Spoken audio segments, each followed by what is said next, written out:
My YouTube channel Alka blog में आप सबका स्वागत है। आई होप आप सब बहुत बढ़िया होंगे, मस्त होंगे और स्वस्थ होंगे। तो जिन जिन भाई बहनों ने हमारे यूट्यूब चैनल सब्सक्राइब नहीं किया है, उनसे मेरा हाथ जोड़कर विनती है कि वो हमारे चैनल को सब्सक्राइब करें और हमारे यूट्यूब चैनल लिंक ज़्यादा से ज़्यादा शेयर करिए और हमें ज़्यादा से ज़्यादा सपोर्ट करिए। आप लोग की सपोर्ट की हमें बहुत ज़्यादा ज़रूरत है और आप लोग का एक सपोर्ट हमारे लिए कितना हिम्मत और हौसला हमें देता है, ये मैं जान सकती हूँ, मैं जानती हूँ। हर एक दिन अपनी ज़िंदगी से और अपनी मुसीबत से लड़ रही हूँ और लड़ने की प्रयास कर रही हूँ। बस आप लोग का साथ और सपोर्ट की ज़रूरत है।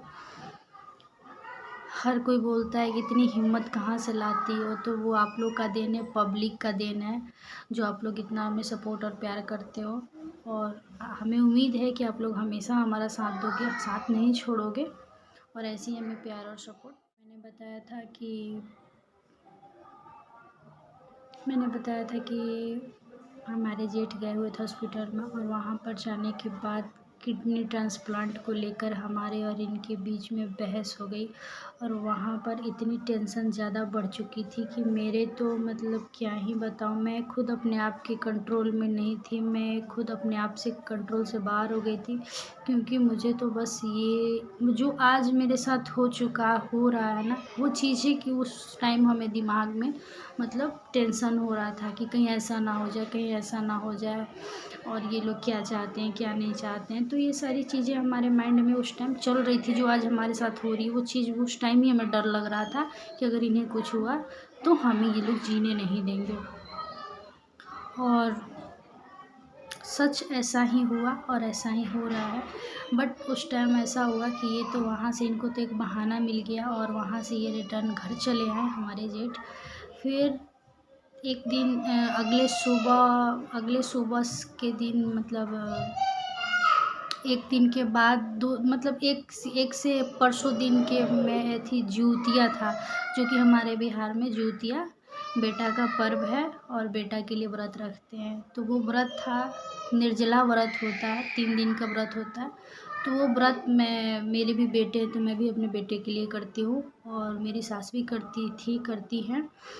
तो उस टाइम था, सब कोई करता है। तो हॉस्पिटल में होने की वजह से मतलब ऐसी सिचुएशन हो गई थी कि मेरी मम्मी और हमने डिसाइड किया कि मतलब घर पे ही भाभी हैं, बहन है, तो वो लोग अपना जिउतिया लेकर कथा सुन लेंगी और हम लोग हॉस्पिटल में बस ऐसे ही मतलब एक पास में मंदिर था माता जी का, तो मैं वहाँ जाकर और मतलब ऐसे ही नहा धोवा कर पूजा कर लेंगे, हो जाएगा और उपवास रख लेंगे। जो भी हम लोग सूरज भगवान को अर्घ वगैरह देते हैं वो नहीं दे पाएंगे, ऐसे ही मतलब हाथ से जल दे देंगे, ये हम लोग ने सोच रखा था। फिर अचानक ऐसा हुआ कि ये अचानक क्या बोलने लगे, मैं विश्वकर्मा पूजा था, जैसे अभी कल विश्वकर्मा पूजा है, तो कल के दिन विश्वकर्मा पूजा के दिन ये बोलने लगे कि इनको तो बेचैनी थी, अटपट अटपट बोल रहे थे।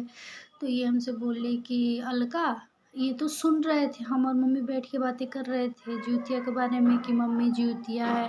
मम्मी बोली मैं भी नहीं घर जाऊंगी।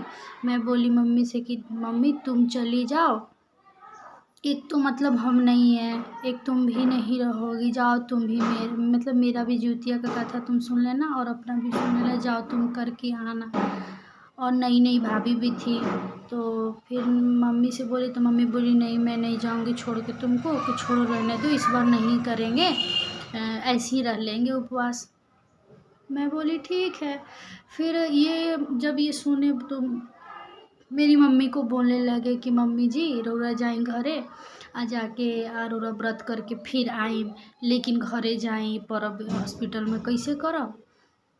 मम्मी बोली कि मम्मी के जाने का मन बिल्कुल नहीं था, लेकिन इनको इतना जिद कर दिए मम्मी को कि मम्मी को मतलब मम्मी बोली कि जाए दो, का बात से कहो तरन, का बात से ना जाए दो। तो मम्मी का बिल्कुल मेरा मन नहीं था जाने का, मम्मी जाते टाइम रोने लगी।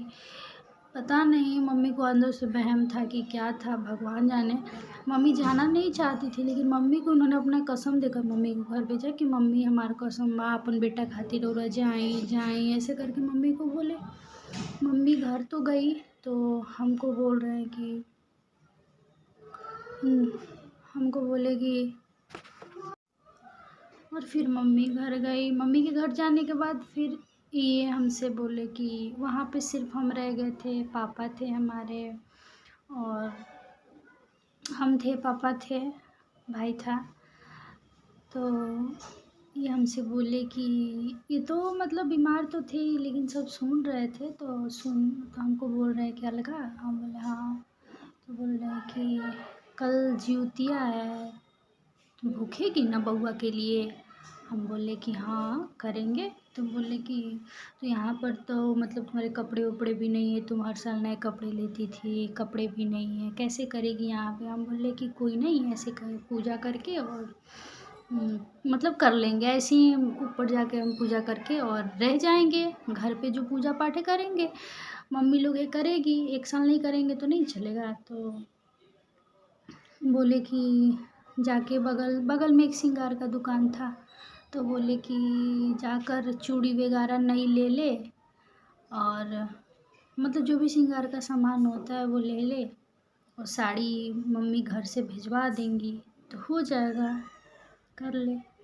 फिर मैं गई, शाम का टाइम हो रहा था, करीब 6-7 बज रहा होगा। तो मैं गई उस दुकान पे मैं गई। तो मेरे साथ क्या हो रहा था, मैं गई तो मतलब क्या ही बताऊँ, मुझे कोई चीज़ ही पसंद नहीं आ रही थी। मैं कभी ये चूड़ी देख रही हूँ, कभी ये चूड़ी देख रही हूँ, कभी ये देख रही हूँ, तो कभी ये देख रही हूँ। मैं एक अच्छा सा कंगन सेट निकलवा कर और फिर मैंने रिटर्न रखवा दिया। वो दुकानदार भी हम पे मतलब गुस्सा करने लगा कि आपको लेना नहीं है, आप हमें परेशान कर रहे हो, आपको तो डिसाइड ही नहीं हो रहा है कि आपको लेना कौन सा है। कभी ये देखते हो, कभी वो देखते हो, कभी कहते हो लेंगे, कभी कहते हो नहीं लेंगे। मतलब मेरी दिमाग उस टाइम ऐसी हालात था कि मतलब मुझे समझ नहीं आ रहा था कि मैं ऐसा क्यों कर रही हूँ, क्या मेरे साथ हो रहा है।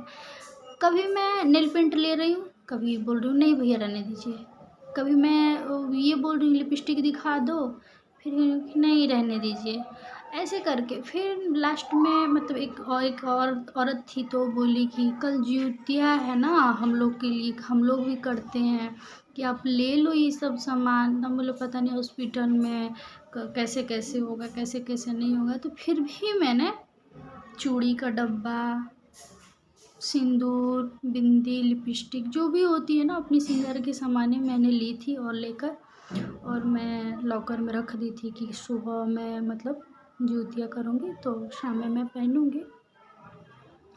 और मैं लेकर जब आई तो शाम का टाइम था, तो कल का फास्टिंग भी था, कल का फास्टिंग था। और कल का फास्टिंग था तो मैं बहुत दिनों से, करीब 20 दिनों से मैंने 19-20 दिनों से मैंने चावल नहीं खाई थी। मैं बस हॉस्पिटल का आप लोग जान ही सकते हो रवैया क्या होता है। कोई जाता था तो सत्तू पराठा लेकर जाता था, तो कोई लिट्टी, तो कोई रोटी, तो कोई ये, तो कोई वो, मतलब बाहर की चीज़ें ही खाकर रहना पड़ता था। वो भी उतना नहीं, भूख लगता था तो खा भी नहीं पाते थे सही ढंग से। बस चाय मिल जाता था तो इतना लगता था कि बहुत मिल गया, क्योंकि मैं चाय पर ही ज़्यादातर मैं अपने रोगों को भगाती हूँ। तो क्या हुआ कि मम्मा का तो भाई माँ का कलेजा होता है। मम्मी ने घर से फ़ोन किया पापा को कि कल है, उसको भूखना है, फास्टिंग है, छोटा बच्चा भी गोद में है, कितने दिनों से खाई नहीं है ढंग से, और कल कैसे निर्जला व्रत करेगी। उसको ना आप थोड़ा दूर पे मतलब होटल था, तो मम्मी पापा को बोली मम्मी कि थोड़ा ऑटो पकड़ के और जाकर वहाँ से ना इसके लिए दाल चावल सब्जी लाकर दे देना कि भरपेट खा लेगी, और फिर कल फास्टिंग है तो अपना करेगी। किसी को कुछ पता नहीं था। कहते हैं कि होना होता है ना, तो कुछ कुछ चीज़ें पहले से बिगड़ने लगती है, बट आपको पता नहीं चलता है, आप उन चीज़ों पर गौर नहीं कर पाते हो। लेकिन ये चीज़ मानने वाली बात है। और उस दिन था विश्वकर्मा पूजा था। और मैंने क्या देखा कि जो हॉस्पिटल की जो एम्बुलेंस लगी हुई थी उसकी, वो लोग एम्बुलेंस की इतनी मतलब धूमधाम से वो लोग पूजा कर रहे थे, इतनी धूमधाम से वो लोग पूजा कर रहे थे हॉस्पिटल वाले, कि मेरी जब नज़र पड़ी तो हम बोले हे भगवान, ये लोग कैसे हैं, एम्बुलेंस की पूजा कर रहे हैं, पता नहीं क्या ये लोग कर रहा है लोग, हे भगवान! एम्बुलेंस की पूजा क्यों कर रहे हैं ये लोग? एम्बुलेंस का पूजा नहीं करते तो अच्छा होता। मतलब हम वो पूजा देखे ना तो हमारे मन में अजीब-सा मतलब डर पैदा हो रहा था, अजीब-सा डर पैदा हो रहा था, अजीब-सा डर पैदा हो रहा था। और मतलब बेचैनी टाइप की भी हो रही थी कि ये लोग एम्बुलेंस की पूजा क्यों कर रहे हैं यार विश्वकर्मा पूजा के दिन? गाड़ी है इसलिए। तो मेरा मन बहुत घबरा रहा था और मुझे बहुत बेचैनी हो रही थी। मतलब मैं रोने लगी देखकर कि यार ये लोग एम्बुलेंस की पूजा क्यों कर रहे हैं? एम्बुलेंस का पूजा क्यों कर रहे हैं ये लोग? मतलब मुझे बहुत रोना आ रहा था।